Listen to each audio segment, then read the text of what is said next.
इतनी गंदगी हो गई है कि ऑटो ड्राइवर से इश्कबाजी कर रहा है, नौकरों से इश्कबाजी चल रहा है, इलेक्ट्रीशियन घर में आए तो इलेक्ट्रीशियन से इश्कबाजी हो रही है, गैस वाला बंदा आया गैस वाले से इश्कबाजी हो रही है, जोमेटो के नाम से कोई बच्चा देना आया, दिया बर्गर दिया है, पिज्जा दिया है, आपने लिया, कोई लड़की ली है, इश्कबाजी शुरू हो गई है। इसीलिए अल्लाह ने पर्दा किया है, इसीलिए अल्लाह ने मना किया है। अल्लाह बेहतर जानता है तमाम चीज़ों को।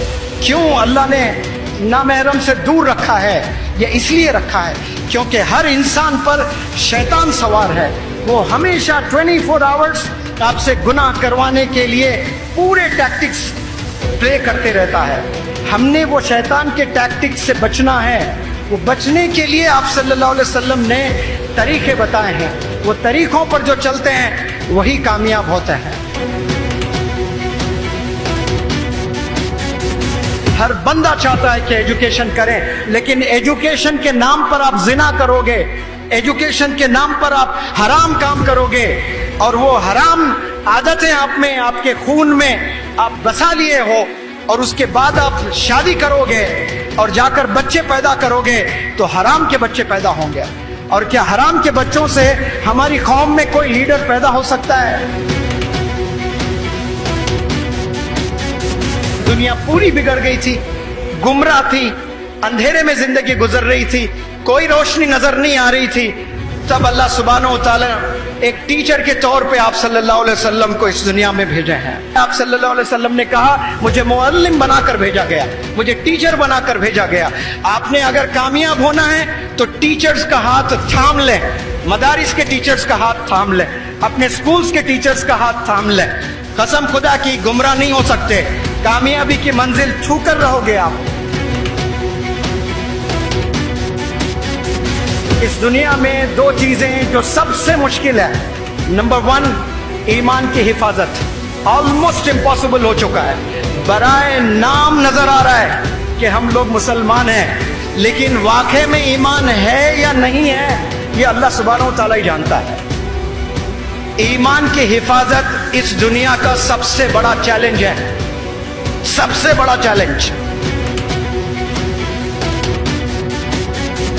दूसरा जो सबसे बड़ा चैलेंज है वो है बच्चों की तरबियत। एक बच्चे को नहीं पाल पा रहा है बाप, एक बच्चे की तरबियत नहीं कर पा रहा है। एक दौर था 12-12 बच्चे हुआ करते थे, एक घर में 10-10 बच्चे हुआ करते थे। एक बच्चे को लेकर परेशान है वालिदैन। क्यों? क्योंकि उनमें वो क्वालिटीज नहीं है, वो अल्लाह के करीब नहीं है, वो दुनिया की जिंदगी में गुम हो चुके हैं, पैसे बनाने में गुम हो चुके हैं, तरबियत करने में वो जीरो हैं। और बच्चों से एक्सपेक्ट कर रहे हैं कि वो हीरो हो जाए, सवाल ही नहीं है। कामयाबी की पहली सीढ़ी आपके वालिदैन हैं, आपके वालिदैन हैं, आपके वालिदैन हैं। मैथमेटिक्स नहीं है कामयाबी की सीढ़ी, कंप्यूटर साइंस नहीं है कामयाबी की सीढ़ी। याद रखें, कामयाब होना चाहते हैं वालिदैन को खुश करना, अपने वालिदैन को राजी करना, क्योंकि वालिदैन को जैसे राजी करोगे पैरेलली अल्लाह राजी हो जाएगा। और जब अल्लाह राजी हो जाएगा ऐसे अपॉर्चुनिटीज देगा, आप गुमान नहीं कर सकते कहां कहां से आपको अपॉर्चुनिटीज मिलेंगे। अगर आपके सगे मामू, सगे चाचा, सगे ताया, सगे फूफा, जिनसे आपकी बड़ी अच्छी जमती है, जो आप बहुत मोहब्बत करते हैं, वो अगर आपके घर आ जाएं, 3 दिन से ज्यादा अगर आपके घर में रुकने लगे, कसम खुदा की चिढ़ पैदा होगी आपको। 3 दिन अच्छा लगेगा, कोई भी मामा, चचा, ताया, फूफा, कोई भी रिश्तेदार, 3 दिन के बाद घिन हो जाएगी आपको, अजीब इरिटेशन होगा कि अम्मी को जाकर पूछेंगे कि अम्मी ये लोग कब चले जाएंगे, इतने दिन क्यों हैं? तो आपको न जाने कितने दिन से आपके अब्बा हुजूर पाल रहे हैं, आप फेल होते जा रहे हैं, आप फेल होते जा रहे हैं। 10 साल फेल हुए, अब्बू ने कभी खाना नहीं रोका आपका, अब्बू ने हमेशा 3-3 वक्त आपको खाना दिया है, और उसके बदले में आपने आज तक कुछ अब्बा हुजूर को तोहफा दिया है? बढ़ते दिन के साथ हर नौजवान के ख्वाहिशात बढ़ रहे हैं। मैं गरीब हूँ, मेरे अब्बू के पास इतने पैसे नहीं है, मुझे ये फोन नहीं चाहिए, I do not deserve this phone. ये ख्याल कभी नहीं आ रहा है कोई गरीब बच्चे को भी। मैं गरीब हूँ, مجھے اچھی پڑھائی حاصل کر کے ملٹی نیشنل کمپنی میں جاب کرنا ہے, میرے گھر کے سارے پرابلم سالو کرنا ہے. کروڑوں میں کوئی ایک نوجوان کو یہ خیال آتا ہے, میں غریب ہوں, میں سلم میں ہوں, لیکن مجھے آئی فون ضرور چاہیے, مجھے بائک ضرور چاہیے, مجھے جینز ضرور چاہیے, مجھے فلانا ٹی شرٹ ضرور چاہیے. یہ خواہشات سب کے ہیں اور کوئی برے نہیں ہیں. You have absolute right to buy an iPhone. You have absolute right to buy the bike of your choice. والد کے پیسوں سے نہ خریدیں, آپ اپنے خود کے پیسوں سے خریدیں, تب پتہ چلے گا کہ ایک ایک روپیہ کمانا کتنا مشکل ہوتا ہے.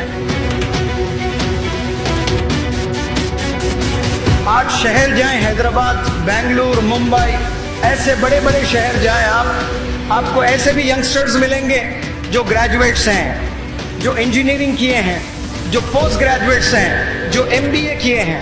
یہ کرنے کے بعد نہ جانے کتنے ینگسٹرز آج سویگی میں کام کر رہے ہیں, آج زومیٹو میں کام کر رہے ہیں, آج اوبر اولا گاڑی چلا رہے ہیں. اس کے لیے کیا مسلمان قوم پیدا ہوئی ہے کہ ہم لوگ سویگی گھر گھر جا کر کھانا ڈالیں؟ کوئی حرام کام نہیں ہے, بالکل حلال ہے. لیکن اگر آپ نے سویگی میں ہی آپ نے کھانا ڈالنا تھا, اس کے لیے ماسٹرز ان بزنس ایڈمنسٹریشن کی کیا ضرورت, اس کے لیے بی ٹیک کی کیا ضرورت, اس کے لیے ایم ٹیک کی کیا ضرورت؟ بڑی بڑی پڑھائی آپ نے پڑھ لی ہے لیکن کہیں جاب نہیں مل رہی. کیوں؟ کیونکہ علم نہیں ہے, آپ کے پاس میں نالج نہیں ہے. یہ جو دوسرا ہاتھ ہے, اس میں اسکول کا بیگ آپ نے پکڑنا ہے, اس میں کتابیں ہونا چاہیے, اس میں قرآن ہونی چاہیے, اس میں ماڈرن ایجوکیشن کے بکس ہیں وہ ہونے چاہیے, اس بیگ میں کمپیوٹر ہونا چاہیے, لیپ ٹاپ ہونا چاہیے. قسم خدا کی ایسا اگر کرنے لگے نوجوان, مسلمان قوم کے نوجوان بچوں, ایک ہاتھ میں ٹیچر کا ہاتھ تھام لے اور ایک ہاتھ میں آپ کے ماڈرن ایجوکیشن قرآن مجید آپ تھام لے, 1000 مولانا ابوالکلام آزاد پیدا ہوں گے انشاءاللہ, 1000 ڈاکٹر APJ کلام پیدا ہوں گے انشاءاللہ. میں ابھی عقل کنواں میں, میرا وقت بہت زیادہ گزر رہا ہے. مولانا حذیفہ وسطانوی صاحب کہہ رہے تھے, سر یہ ذکر آپ ہر سپیچ میں رکھتے ہو کہ مولانا ابوالکلام آزاد صاحب جب 12 سال کی عمر کے تھے آپ نے لائبریری سیٹ اپ کی تھی. تو سر میں نے بھی جب 12 سال کی عمر تھی انڈیا کی پوری ہسٹری پڑھ لی تھی میں نے. تو آج ماشاءاللہ کتنے بڑے مدارس, کتنے بڑے اسکول, کتنے بڑے کالجز, ابھی 5 یونیورسٹیز ڈالنے کی ضرورت کر رہا ہے. ایک عالم دین 5 یونیورسٹیز ڈالنا, یہ مدرسے کے بچے کیسے ذہین ہوتے ہیں. جب جب والد بیمار ہوتے تب میں والد کی خدمت کرتا, اور جب پیرالائزڈ ہو گئے اس وقت میں مجھے ابھی بھی یاد ہے, میں شام کے وقت کرکٹ کھیلنے جایا کرتا تھا, بڑا پیشن تھا کرکٹ کا.